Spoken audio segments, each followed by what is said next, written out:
Luke Truscott here. I'm going to be doing my ranking of all 25 official James Bond movies from the worst to the best. If I was to rank the unofficial ones, they would be below this official ranking.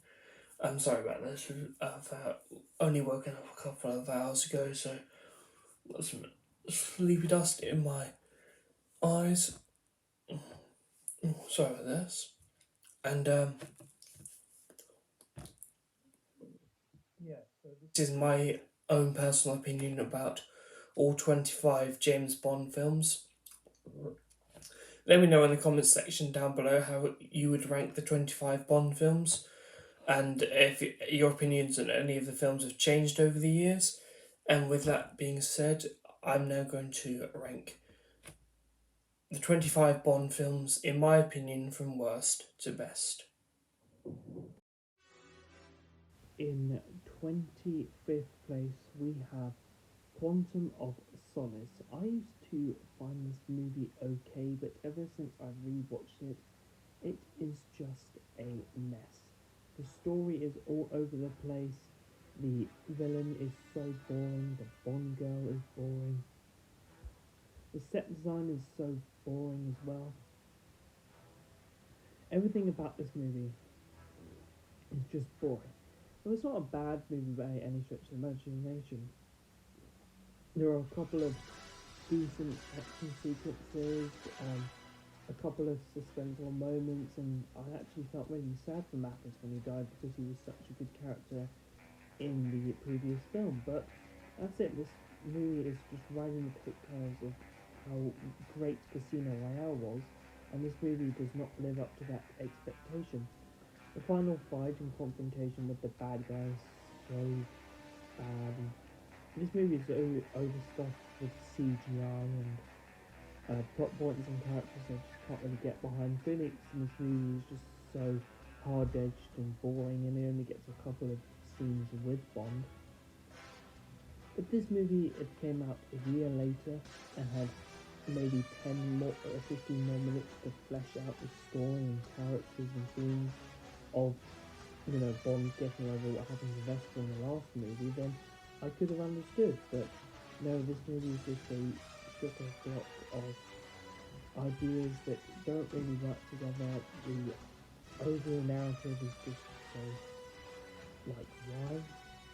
And Bond's revenge mission is handled okay, and his relationship with M, it's all about trust, but they just fly that out so quickly. They don't really have a lot of scenes to really develop those ideas throughout the entire film.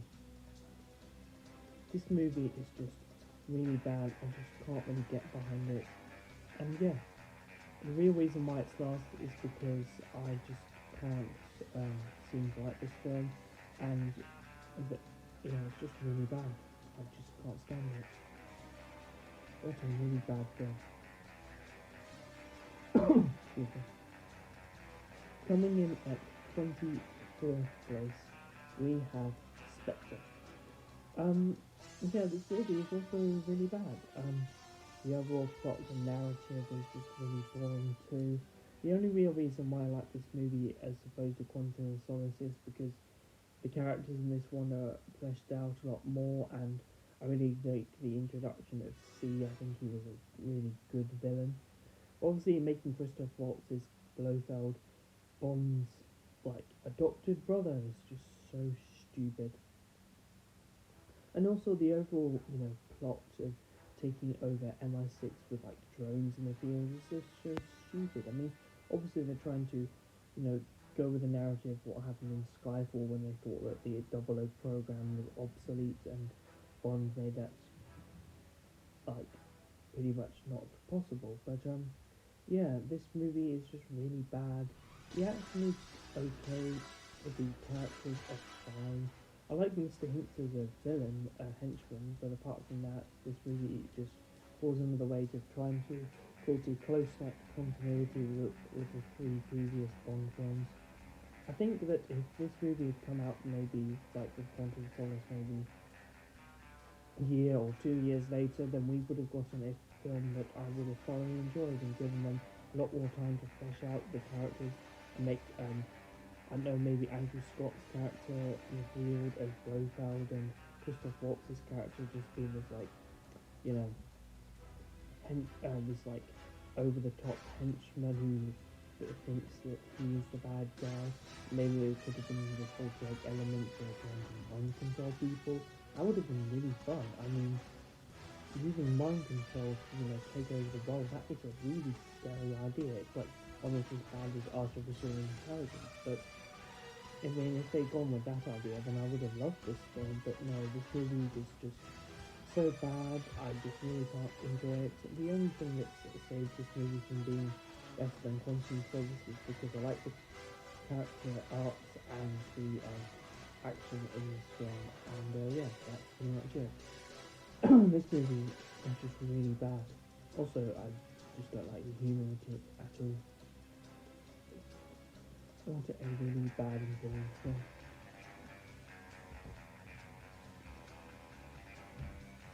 So, I think coming in at 23rd place, we have Die Another Day. This movie is also really bad because of the overuse of CGI. I mean, they set up this really interesting plot at the beginning, but they just don't go anywhere with it. The whole thing about the diamonds and the cloning I just find really boring and stupid. I like the villains there, but the action, the one-liners, the trying to make it too big for its own good, I just find this movie really bad and boring and dull. A couple of the action sequences are fine. I like some of the character interactions with Bond and his allies and the main villains. But apart from that, this movie is just really dull, and main Bond girl is fine, but Brosnan is just he's like pretty good as Bond in this film. I like the car chase sequence, and yeah, that's pretty much it. The main villain is so boring. They included a sword fighting scene halfway through, sorry, at the beginning of the film, which I found really dull, and Madonna's song is just so bad. Q in this film is great. The MI6 regulars in this film are actually quite fun. But apart from that, this movie is just too big, too ambitious, and I'm glad they rebooted this film because the film that came after this is one of my favourites, but not my favourite film of all time. So I'm really glad they learnt from the lessons that from this god awful film. I mean, thank God we got a much better film after this, but yeah, this movie is so bad. The only real reason why it's higher up than the other two is because I like a couple of the action sequences, and some of the set locations are good, and the characters are a lot better in this film than in the previous two. Yeah, that's pretty much it. This movie is really bad. It deserves to be 23rd on the list. Phew. Coming in at 22nd place, we have A View to a Kill. Roger Moore's final movie, and yeah, but he shouldn't have played Bond in this film. I wish that we had maybe Brosnan or Dalton in this film as to have a stepping stone before, getting into Living Daylights and License to Kill. That would have actually been really good. The tragic eight doesn't make his Bond go out with one last hurrah. Instead of going out with a bang, goes out with a very small whimper. This movie is just really bad. The overall villain plot is fine. I actually enjoyed the villains in this film, they were kind of fun. But Bond and the MI6 regulars is really showing their age in this film. You can really see in the shots where it's like obviously a stunt double rather than Bond, and in the Russians as well. General Orlov's character is just like so obvious. A couple of the stunts and action sequences I find fun, but yeah, this movie is just trying to be too much, and yeah. Also, the Bond girl is just really annoying. She's one of my least favourite Bond girls and characters throughout the entire franchise. A couple of the stunts, as I said earlier, and action is fine, but I just can't really get behind why they had to make this film.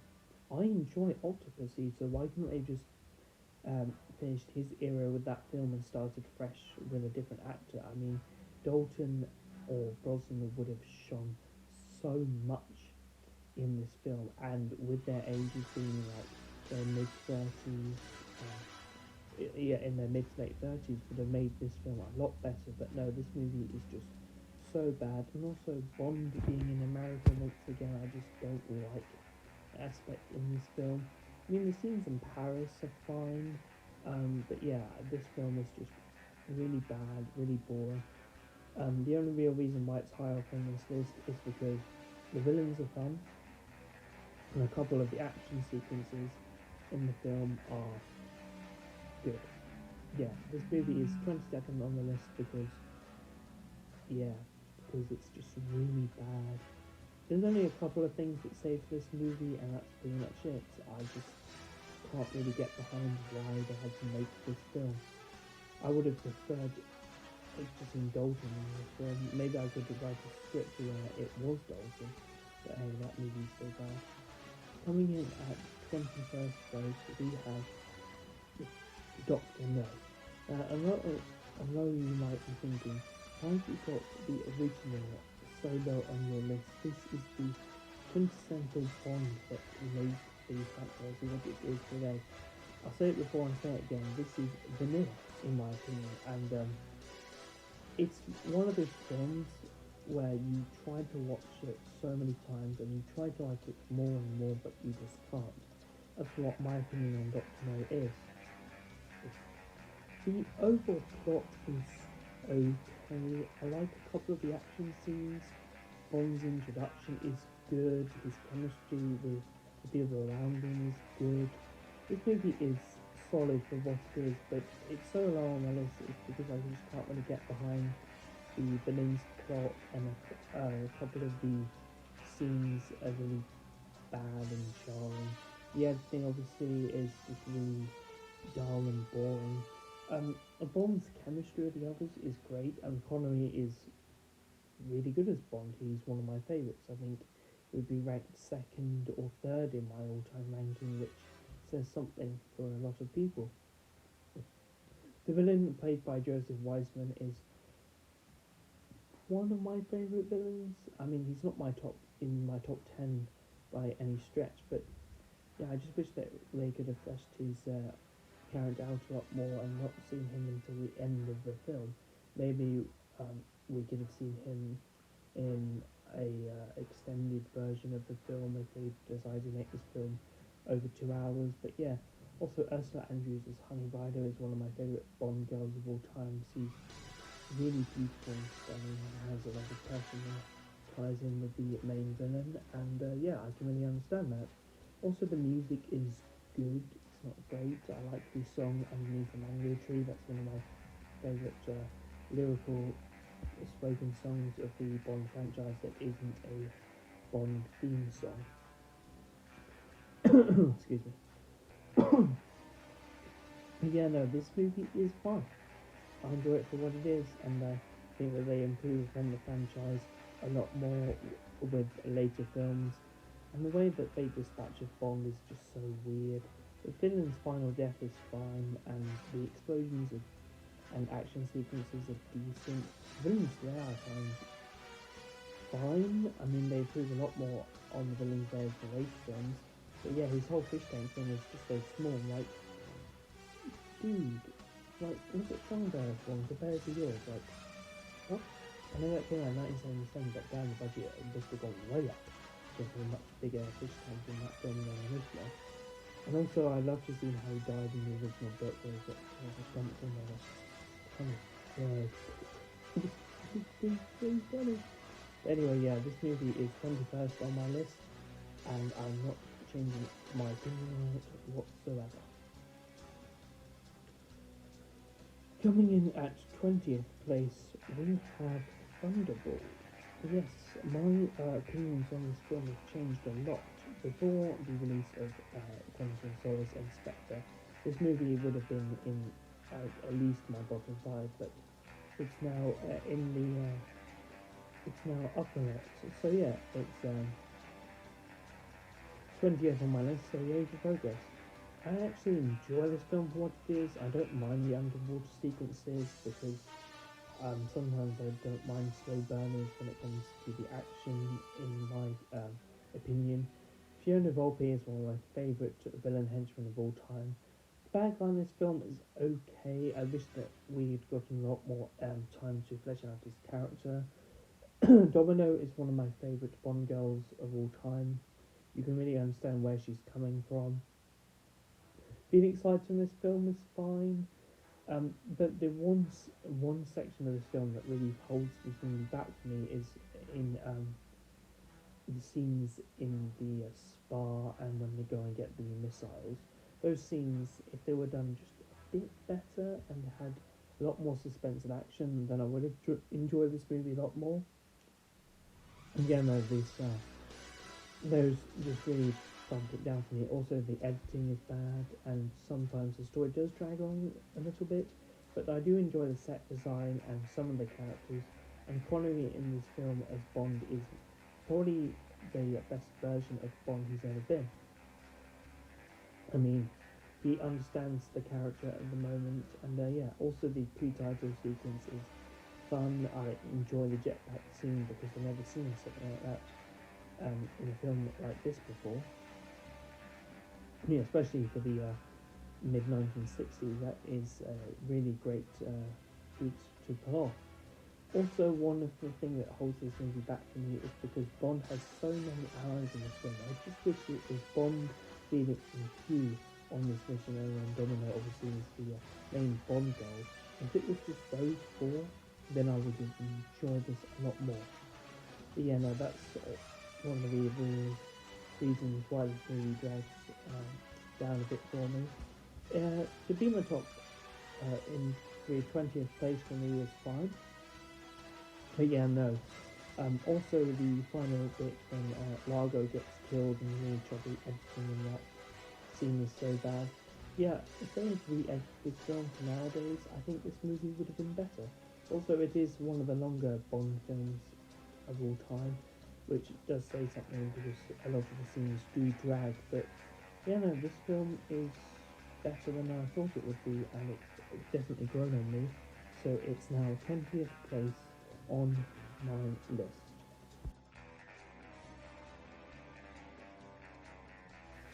In 19th place, we have You Only Live Twice. This movie is once again fine. I feel like when Bond goes to Tokyo and becomes Japanese, that's just very weird. But I do like all the stuff inside Japan. Also, there is one thing about this elements of the film that I don't like. The villain's plot is just very like megalomaniac sort of thing, and I just aren't really a fan of that. In the early stages of the James Bond franchise, and also Sean Connery is just phoning in a performance that is just very lackluster and boring. Bond's death at the beginning of this film is also just very dull. He doesn't go out with a bang. It's just very you know annoying and boring and stuff like that. Some of the action is fine. I enjoyed the plane sequence. The villain Blofeld is seen and faced for the first time here, and he isn't the version of Blofeld which I really enjoy. The villains in this movie are good. Obviously, the girl with the ginger hair, you're trying to really invoke that Fiona Volpe character from the previous movie, but she gets killed off in a very different way, and also the villain's henchman is obviously very much to invoke the character of Red Grant from With Russia With Love. But this movie is good. It's obviously got some editing choices which I really don't enjoy. The fact that Bond doesn't kill the main villain in this film is just so annoying. But yeah, I like it for what it is. It's 19th place on this list because I enjoy the set designs and some of the scenes are done well enough. But apart from that, this movie isn't great. And I also preferred if the Bond girl throughout the majority of the film, Sutsuki I think her name is, would have stayed the Bond girl throughout the entire film rather than just switching to another character like halfway through the movie just doesn't really do much. And yeah, also I like his ally in Japan. I think his name is Kananga, and the chase in the Little Nelly is fine. But apart from that, this movie is a bit too big for me, a bit too bombastic, and the final action sequence is fine, but it's not great. This movie deserves to be 19th place on this list for all the reasons I stated, and yeah, it's a fine movie. I wouldn't recommend it to anyone apart from if you're a Sean Connery or big bombastic fan. I mean, I do like it in later films when the story is better, but yeah, this movie isn't it for me. Once again, I try to like it, but I just can't. It's fine. It's a fine movie. That's all I can really say about it. Next up, we have Diamonds Are Forever. I enjoy this movie a lot more than the other ones because it's hilarious. It's more of a comedy than a spy thriller, which I find a lot better for Connery's final performance as Bond until the unofficial movie, which yeah doesn't work well for me at all. That would be on the bottom of my list if I was to do every single film. Yeah, this movie lacks that oomph that the last two movies really had, and yeah, it's once again it's fine. You know, the whole cloning Blofeld plot is decent. The diamond mine whole thing about him mining diamonds to destroy world powers with nuclear weapons is fine enough for me, but I just prefer a lot more of the comedic elements in this film. Charles Gray is hilarious as Blofeld. I think this isn't my favourite portrayal of Blofeld in the entire franchise, probably my second favourite version. But Connery shines here as Bond once again, and the Bond girls in this movie and the henchmen are done a lot better in the previous films. Mr. Winton, Mr. Kidd are hilarious. 2002 is a funny character. Can't remember her name, but the Bond girl is hilarious. I think her name's like Julia Chase or something like that. Chili Chase, something like that. Oh yeah, Tiffany Chase. Yeah, she is a funny and great Bond girl for this film. Yeah, this movie is 18th place on my list because I find it a lot funnier than the other versions of the character and the story. It's just great, and also I like the scenes in Amsterdam and in especially the action sequence in like oil rig. I just wish that Bond and Blofeld had that final confrontation when Bond killed him, which we never got to see. But if there also been maybe a deleted scene, that would have also been great. The scenes in America are fine. I don't like the moon buggy chase. The car chase in the city of Vegas is okay. But yeah, apart from that, this movie isn't that much great than I thought it would be. It ranks low on this list because I do like it when you combine the comedy moments and the serious moments of the Bond franchise, as I'll talk about later in my movies ranking on this list. But yeah, this movie is fun. It's funny. I would recommend it to anyone who wants to have a laugh. And yeah, um, also the final scene with Mr. Winter, Mr. Kidd is okay. It's not great, but yeah, this movie is hilarious. And yeah, I would recommend it to anyone who wants to watch a comedy James Bond film. What a really funny, bombastic end to this era of James Bond. Whew.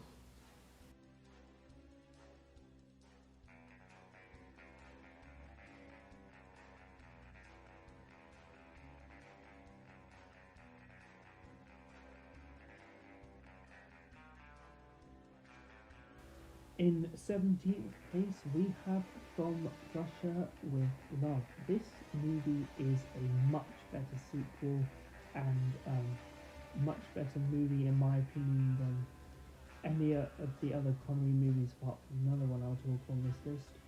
Um, yeah, this movie is fun. It's exciting. I like the spy elements. The way that it goes from country to country is just chef's kiss. All of the stuff in Morocco is great. The train fight is awesome. Rosa Klebb and Red Grant are great villains in this film. His allies in Morocco, I can't remember his name, but he's really great. I think he's like the head of MI6 in Morocco, which is just a fun ally to have on this adventure. The Bond girl, Anya, is, I don't know, Tanya or Anya, she is a good Bond girl. I don't think she's one of my favourites. She's obviously used as a pawn to get to Bond, to get this device, but she is a good Bond girl. I wouldn't rank her highly on my lists, but yeah, she is does well for what she's given in the movie. The set designs and locations are pretty good. The dialogue is a lot wittier and more um, clearer to understand what about it in the film. And yeah, this movie is a lot more fun than I thought I would have whilst watching it. It does lend itself to some editing choices, which is a bit iffy sometimes, but yeah, the lighting, the set design, the characters, the locations, all about it is way more improved than what happened in Doctor No.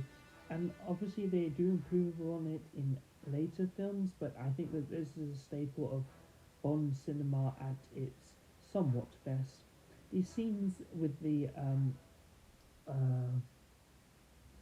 what they called the tribal scenes, not tribal scenes, the gypsy scenes aren't great, and there are some things which I don't like about it, like the ship chases on the water. They just take their time when those scenes, the explosions just got everyone, and they don't understand what's going on. They take their sweet ass time to figure it out before it's too late. But yeah, this movie is fun. A lot more fun than I expected. It deserves to be 17th place on this list. Yeah, I think it's a worthy sequel for any Bond fan to watch if they're starting to get into the franchise. And yeah, I enjoyed it a lot more than I expected, and it deserves to be 17th place on this list for all the reasons that I had pointed out. I just I like a lot more of the other movies that come out later though. In 17th place we have The Man with the Golden Gun. This movie suffers from a lot of plot elements that doesn't feel very rushed, and yeah, this movie only came out 1 year after the first movie in Roger Moore's tenure. And you can understand why it feels so different and odd. Scaramanga is one of my favourite Bond villains, and Christopher Lee's performance really elevates this film. But yeah, it's so low on my list because all of the plot elements and Roger Moore's stuff he has to do feels very odd, and a lot of the ninja stuff and not ninja stuff, kung fu stuff I just find very weird. His ally here is fine. J.W. Pepper is not as funny in this film as in the last film, and the whole Golden Bullet film is decent, but it's not great. Maud Adams is a good uh, Bond girl. I didn't like her being a sacrificial lamb though. And yeah, the action is fine. The ending scenes, I wish had those deleted parts from the Blu-rays, which shows Scaramanga being more of a cheater, which I really like to have his comeuppance more felt with a bit more oomph than what we got in the final film. But yeah, apart from that, this movie is fun, it's fine. Nick Nack is a decent henchman, he's not one of my favourites. The whole slide whistle film with uh, the sound effect when he does the jump is just, why do they have to add that in there? It's so annoying. Apart from that, this movie is fine. It's a lot more fun than I thought it was going to be, and yeah, I enjoyed it for what it was. It's a good adventure overall, and it has a decent soundtrack, a decent song. But yeah, I can't really enjoy this film as much as I wanted to. It's just one of those ones that are just there, you know, that it's just in the middle of the pack and you just have to watch it before getting to the really good stuff. In 15th place, we have Octopussy, or I put Octopussy. This movie, once again, is a lot more fun than I thought it would be. It's definitely had a renaissance opinion for myself over the years. I used to think this movie was really bad and boring and dull, but I've come to appreciate it a lot more for what it is. It's corny, cheesy, James Bond fun, and I enjoy it for that. It adds a lot more of the spy thriller elements to the James Bond Cold War era of the 1980s. I love the opening scene. Louis Jourdan as Kamal Khan is one of my favourite Bond villains of all time. Govinda is such a good henchman. The Colonel character, or General character, is fine. He doesn't add a lot more to the plot than I thought it would be. Obviously, the real reason why this is so low on my list is because the plot is so overcomplicated. The Bond girl Octopussy, once again played by Maud Adams, is one of my favourite elements of this film. She's a smart, funny and adventurous woman with a adventurous spirit, and yeah, the action is fine. The henchman characters are decent. Just parts of this film which I don't like the it feels like there are three endings where there should have been two. I wish that it had just ended with the castle shootout at the end, and Bond maybe killing Kamal Khan and Govinda with maybe like a sniper rifle, and yeah, or using it to scare off one of the horses. His ally VJ is fun. Q gets a lot more of fun stuff to do in this film as well. The Q crocodile is funny. Yeah, a couple of the chase sequences don't work as well. The helicopter fight at the end is fine. The stuff in India, in the Indian jungle, is hilarious, and I really like this bit when he makes the tiger sit. And yeah, this movie is a lot more fun than I thought it would be. Train sequence at the beginning is fun. The clown gag is hilarious, and Stephen Berkoff is one of the funniest actors in this entire film. And yeah, I really enjoy those kind of elements of the franchise. But apart from that, an overcomplicated plot. Some elements in it I don't enjoy, like the back projection and editing and stuff like that. And the ending should have, ended at the film should have ended with the castle scene, and as I said earlier. But yeah, this movie is fun. It's fun. I enjoyed it a lot more than I thought I would, and it deserves to be 15th place on this list. Sorry, in 15th place we have Octopus.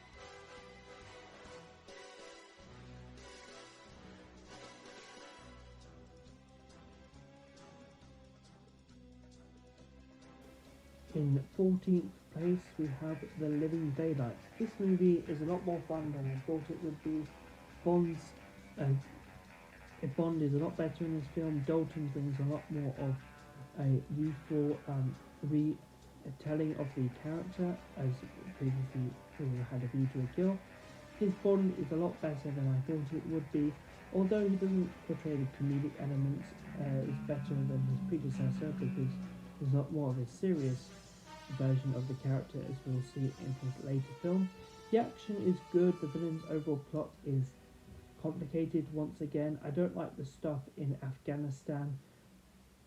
And the final villain takedown is a bit boring. The chemistry that Dalton has with the person playing Anya is good. She is a decent Bond girl. She's not one of my favourites.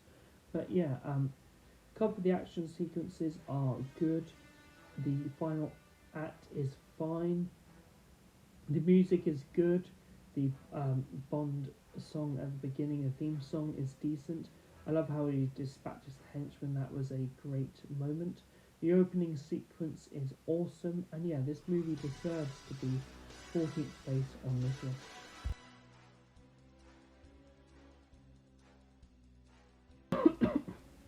In 13th place, we have License to Kill. Once again, another movie throughout the Bond fan. I want you to know this is nothing personal. It's purely business. Killing me won't stop anything, Sanchez! See you in hell! This private vendetta of yours could easily compromise Her Majesty's government. You're going after Sanchez, aren't you? Are you crazy? Make a sound, and you're dead. Your license to kill is revoked, effective immediately.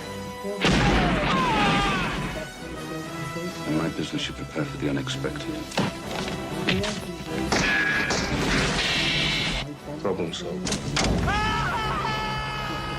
I'm more of a problem eliminator.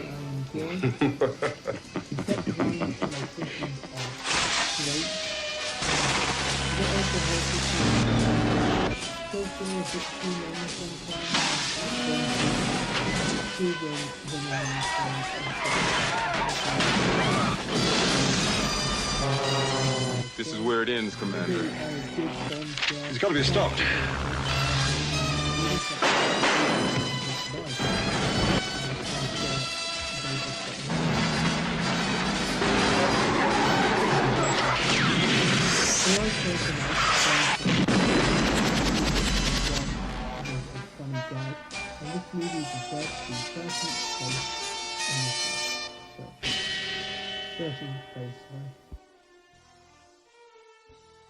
In 12th place, we have On Her Majesty's Secret Service, another movie which has had a lot of a Renaissance era, in my opinion.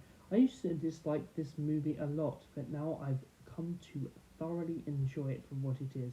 It makes it out of my top 10 because George Lazenby's acting isn't the best, but I love the plot in this movie. The action is great. The Bond girl, Tracy, played by Diana Rigg, is great. The lighting is great. The sound design and camera work is great. Blofeld's plan is more soundproof in this film than in the other films. The amount of kills that we see in this film are just like so many that I just feel a little bit horny in those moments. The humour is done a lot more well in this movie. The villain's plot I can get behind, and Blofeld has a lot more of a physical presence in this film than in the other ones. Piz Gloria is one of the best villain layers of the entire franchise. The final battle is great. I find it a lot better here than in previous films because it's a lot more personal for Bond. And he gets married in this film. He actually falls in love, which I never thought would happen, but I enjoyed those elements. The whole the action sequences are great. The opening scene is awesome, and Tracy is a lot more helpful in this film than I thought she would be. But yeah, the entire film is a lot better than I thought it would be. Terry Savalas' Blofeld is one of the best versions of Blofeld, if not my favourite version.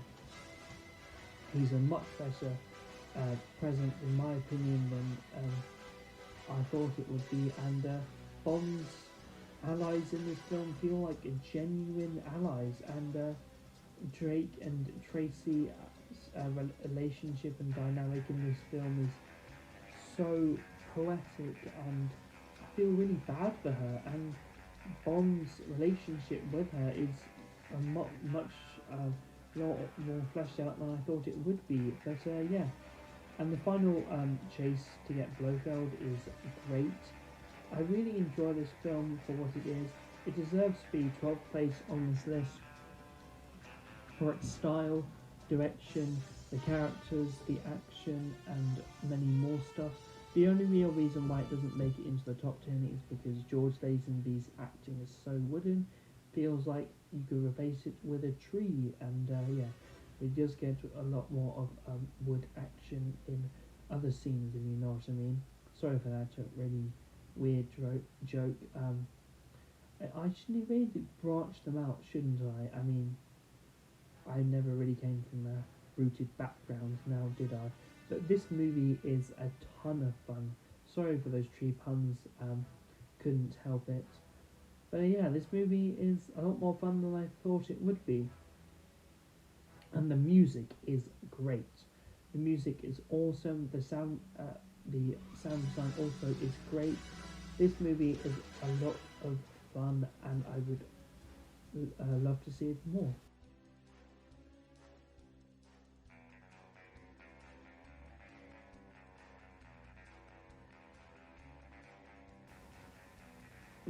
In 11th place we have For Your Eyes Only, another movie which has had a renaissance era in my opinion. I used to find this movie fine.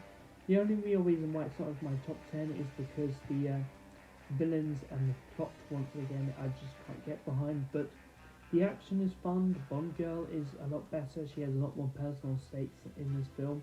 The way Bond kills Blofeld at the beginning is a lot better in this film than in the earlier films when he had confrontations with Blofeld. The whole revenge mission for Melina, trying to get back at these people, I find decent.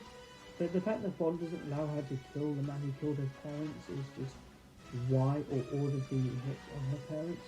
But yeah, this movie is a lot more fun than I thought it would be. It only makes it out of my top 10 because it's a lot more down to earth, and I do like the more bombastic movies, as I'll talk about later, which keep the story a lot more simple but really earn those endings, as the previous films I've talked about really didn't do that.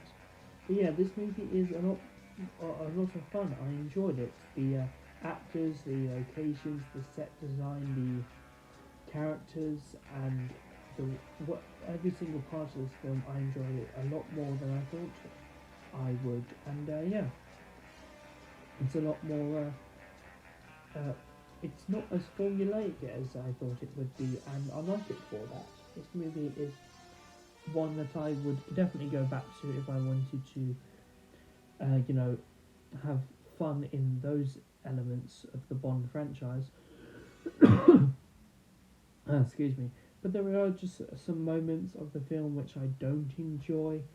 The characters are a bit bland sometimes. And yeah, I just don't enjoy it as much as I wanted to for those elements. The ski chase, though, is great. I enjoy the action and the set pieces, and the locations are decent. And yeah, this movie is fun. I enjoyed it. Just missed it out on my top 10, but yeah, Bond is a lot cooler in this film than in the later films and some of the earlier films during the 60s and 70s. And yeah, the fact that a Bond girl, a girl tries to, force herself onto Bond is a bit weird too. But yeah, I enjoy this film a lot more than I thought I would. For Your Eyes Only is a fun Bond adventure. I would recommend it to anyone who just wants to have a laid back afternoon, and yeah, this movie is good. It's at 11th place, and yeah, would recommend it to some people if they are Bond fans, of course. And yeah, Roger Moore once again shines as 007 in his 5th outing, I believe. Bloody hell. 5 films later and he's still good as James Bond. Wow.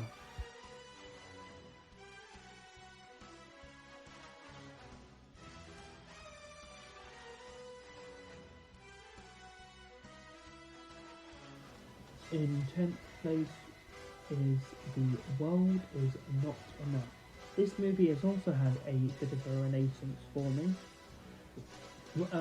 Robert Carlyle as the Bond villain, Bond henchman is great. Electra King is one of the best Bond villains of all time, and that twist is just chef's kiss when Bond finds out about her. Christmas Jones is one of my excuse me, most polarizing Bond girls of all time. Robbie Coltrane comes back to play the someone who can help Bond in this film once again, with that making that continuity from GoldenEye so deserved. The plot is good. It's a lot better than I thought it would be, but what holds it back from being any more than a 10th spot is that the opening is a bit too long for me, and some of the scenes with the dialogue is just a bit too weird. I just also wish that the Bond car didn't get destroyed in that action sequence, and also the scenes with the ski power things is just weird. But I really enjoy the underwater stuff with the submarine. The pipeline sequence was really tense. The MI6 stuff is decent. Yeah, I enjoy it. Judi Dench's M should not be out in the field, though. She obviously has a personal connection to Electra and her father, of course, who she and her father were good friends. But apart from that, this movie has some good sets, designs, locations, action sequences. The characters are a lot more fun and fleshed out than I thought they would be. And yeah, this movie is in the top 10, and I think it should be deserved. The World Is Not Enough deserves to be 10th place on this list.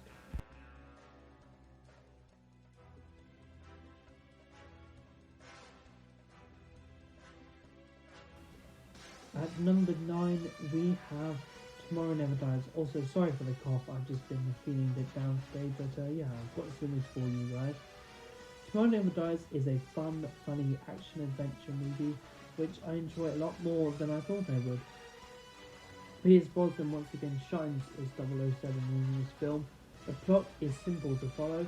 This is obviously one of the shortest Bond films of all time, probably the second shortest I think it is.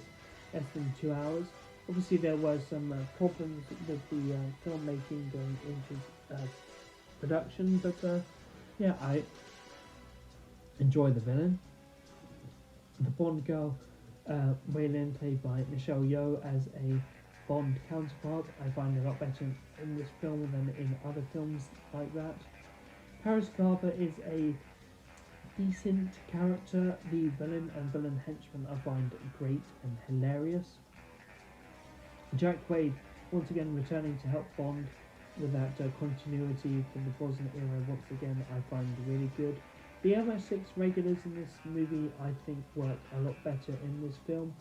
The action sequence with the car is great in the multi-story car park.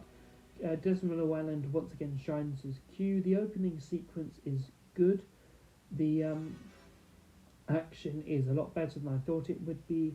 And yeah, the only thing that holds this movie back for me is that I wish it was longer, and some of the action is not as varied as I thought it would be, and a lot of the jump scares with Bond in China is a bit weird, especially in Michelle Yeoh's character's workshop.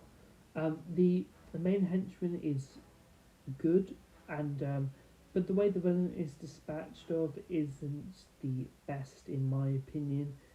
And yeah, the main characters are great though in this film. The set designs, locations and action, and all about those things are great.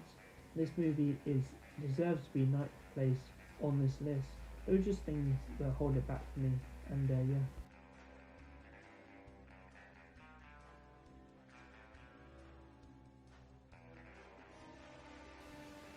In 8th place is Moonraker. This movie has also grown on me a lot throughout the years. The whole concept and plot I find a lot more fun than I thought I would. Roger Moore shines once again as Bond in this movie. I really find it a lot cheesier and cornier than I thought it would, but that's what I just enjoy about it. Jaws is hilarious in this film. The Bond girl, Dr. Goodhead, is a lot of fun in this film. Holly Goodhead, yeah, that's her name. Lois Chills acts her really well. The locations and set designs, characters, and the story is handled a lot better than I thought it would. But the overall thing about this movie that holds it back for me is that the plot is just a bit odd sometimes until we get to Rio. Jaws as the henchman again isn't great. Some of these scenes I just find odd, especially when Bond's fighting a masked ninja near a clock tower. And yeah, all the stuff on the space shuttle is great. I really enjoy that. The set design for that is just beautiful. I really love it. The water-based stuff once again is okay. A lot better in The Man with the Golden Gun, and that's it. Yeah, the opening sequence is good. Yeah, and Hugo Drax is one of the best Bond villains of all time. I find him both hilarious and menacing at the same time. He is great. This movie is a lot better than I thought it would be, and I really enjoy it for that. Yeah, this is fun. I just really enjoy this idea and concept of people going to space, and it feels a lot better than people living underwater. And the way that Bond dispatches the bad guys is just so fun. And yeah, I really enjoy it.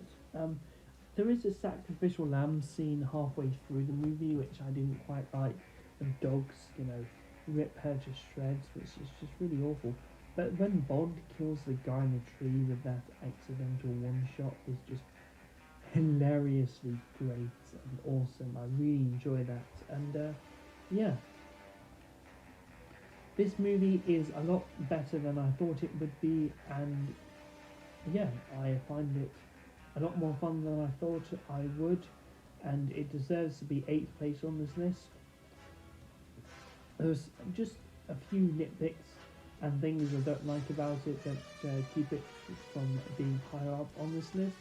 Apart from that, it's a good follow-up to The Spy Who Loved Me, and I would recommend it to anyone who wants to have a cheesy, corny, fun adventure. It's like a better version of Octopussy in my opinion, which yeah, it comes out at number 8 on this list.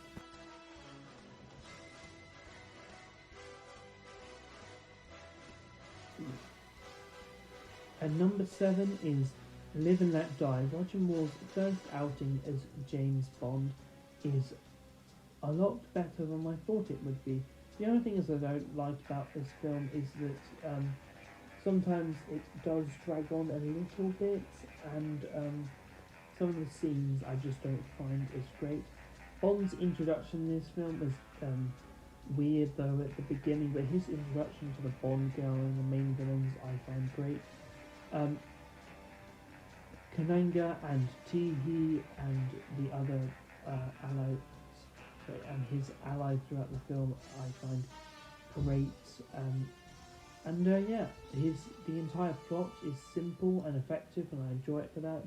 The location, set design, characters, and action I find a lot more fun than I thought I would. And yeah, and also the song and the music is a lot better in this film. I enjoy it for that.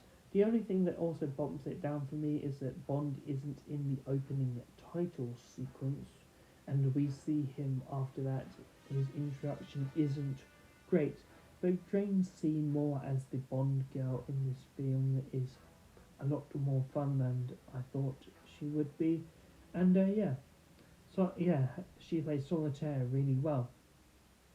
And this whole theme of voodoo and that kind of magic adds to the eeriness and horror of James Bond. And the water sequences in this film I find fine. And J.W. Pepper is a lot better in this film than in The Man with the Golden Gun. I wish we'd had seen that guy though in Diamonds Are Forever, so we could have had a trilogy of him in Bond. But apart from that, this movie is good. I enjoy it a lot more than I thought I would. And this movie deserves to be in 6th place on this list. 7th place, sorry. 7th, 6th. Around that ranking. And this movie is a lot more fun than I thought it would be. And I would recommend it to anyone who's either a fan of Roger Moore, who's just starting to get into Bond, and this sort of reboot is a lot better than I thought it would be. And this movie is fun. I enjoyed it. It deserves to be whichever spot it is on the list. And I think it's 7th place. Yeah. Wow, what a good film.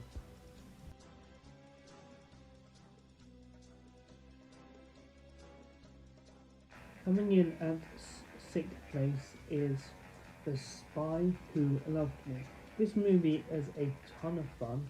The only real reason why it doesn't make it into my top 5 is because I find that the plot sometimes a bit too odd, and the main villain's theme is a bit weird, and sometimes a bit of the sound design and locations and a couple of the action sequences I don't quite enjoy.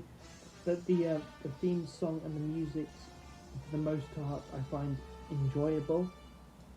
Anya Maximoff, as one of the Bond girls, is one of the best Bond girls of all time. The Bond villain in this film, Karl Stromberg, is fine, but the one thing I like about this movie is trying to find out what's going on. When you get to that big bombastic finale, I really enjoy it.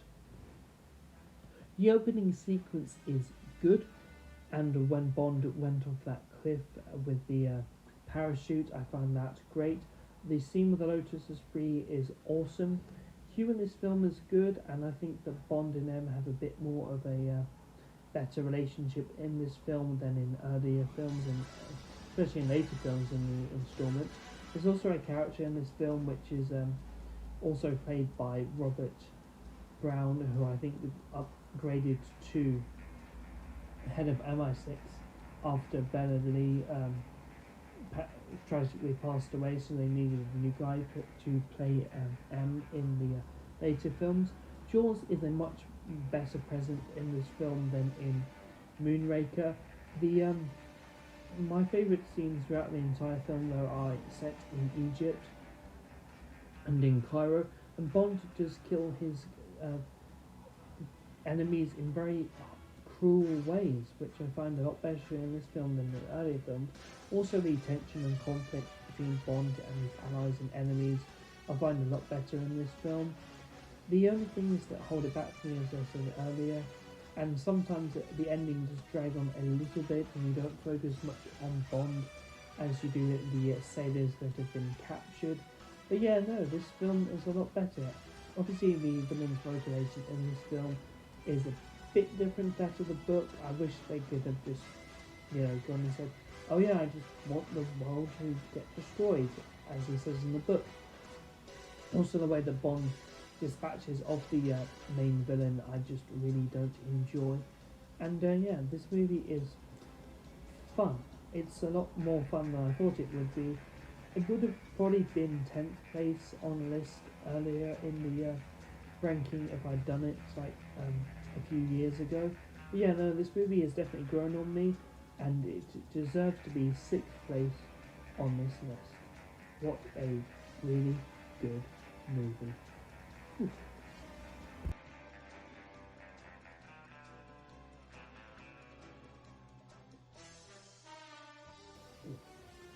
In 5th place is Goldfinger. This movie set the gold standard, unintended, for the James Bond franchise moving forward. This sets up the classic themes of James Bond throughout the franchise. This is cinematic Bond at its best. Sean Connery shines as 007 once again in the role. The allies and villains in this film are great. Goldfinger is one of the best villains of all time. Oddjob is one of the best Bond henchmen of all time. The only thing that holds this back for me is that Goldfinger's plan, whilst good, I find it a bit odd sometimes, and the fact that his entire, team, I guess, is made up of people who are Chinese, I just find a bit odd. I know this was during the Cold War, and there was obviously US and Chinese relationships weren't as great then as they are now, probably. But yeah, I think that Pussy Galore is one of the best Bond girls of all time. The action is great, it looks a lot better, the editing is done a lot better. The DB5 is one of the best Bond cars of all time, if not the best. The interrogation scene with the laser is done a lot better.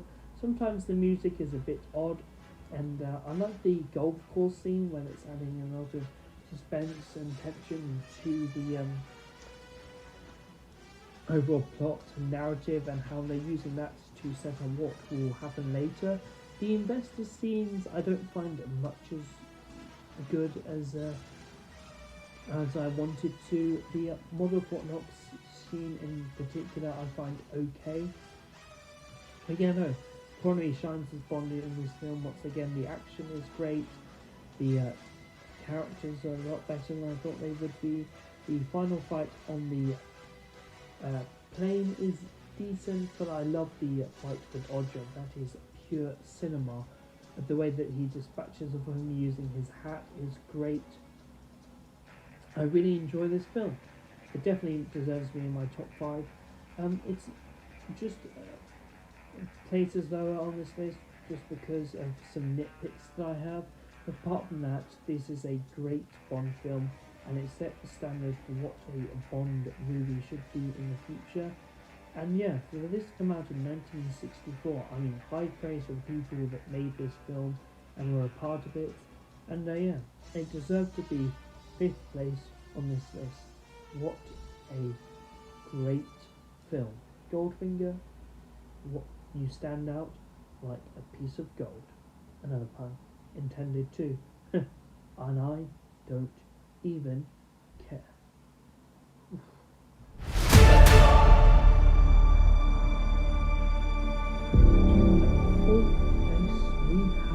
Golden. This is one of the best action movies of all time. The only real reason why it's so is because I don't like the music sometimes, and sometimes the shots are a bit sometimes I don't like the but apart from that, the action is awesome, the characters are brilliant, the set design is just just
wish we could just have seen all four of them together.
Performs Bond a lot differently in this film, which I enjoy a lot more than the previous films.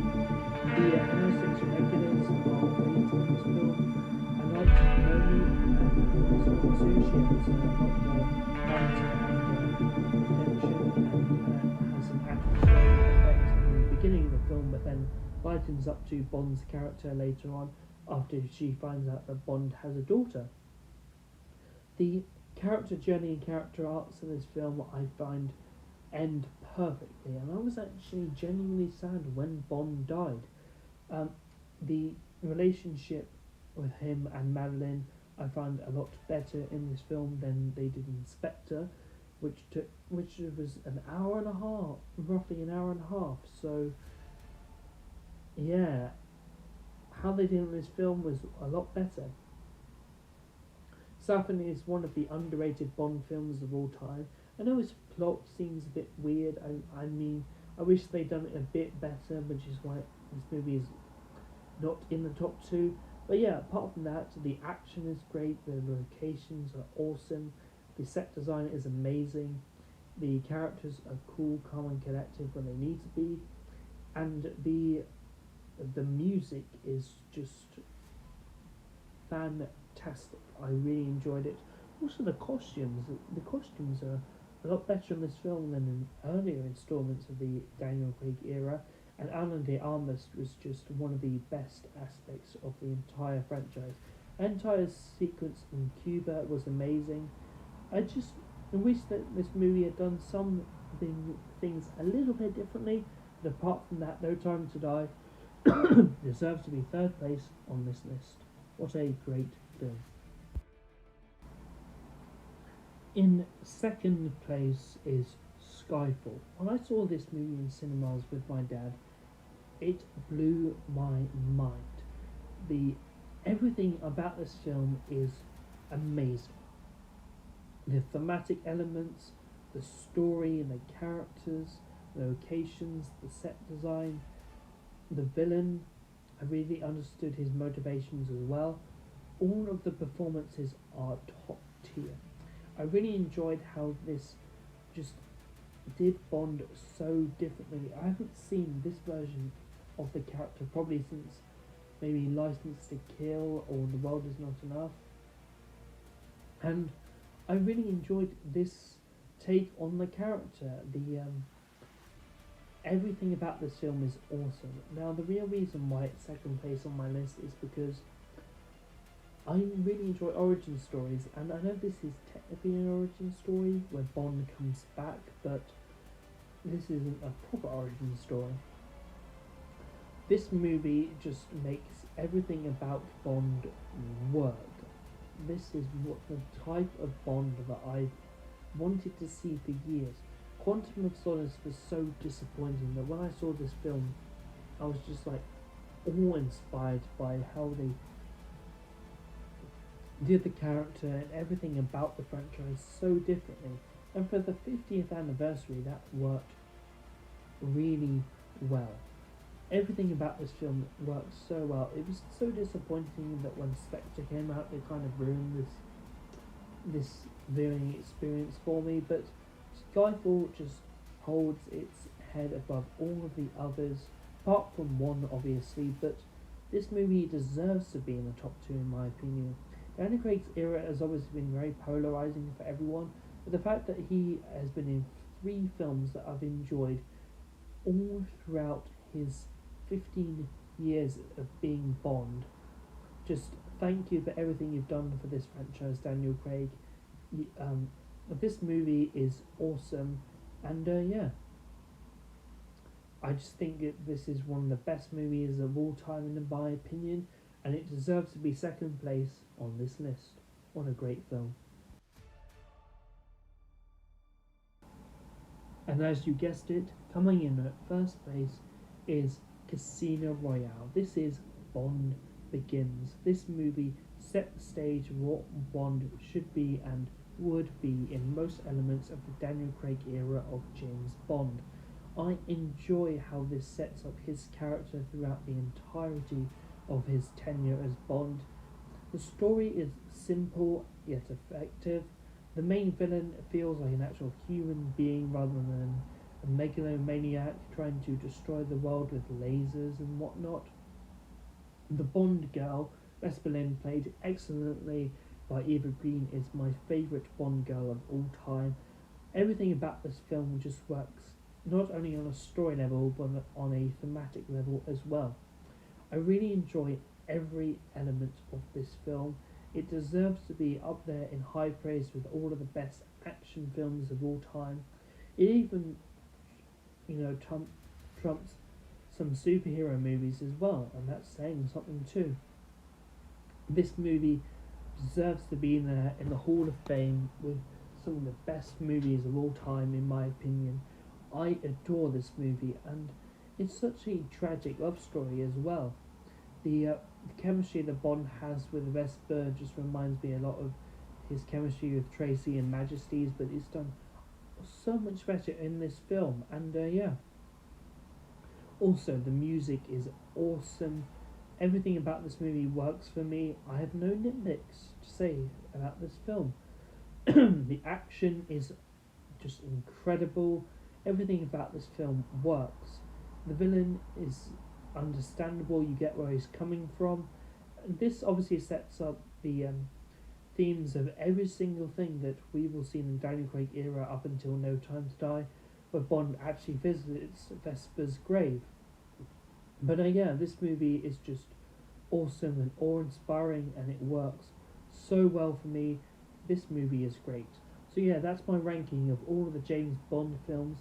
Let me know in the comment section down below how you would rank the films, and so long for now, Bond fans. Have a great day, and I'll see you next time.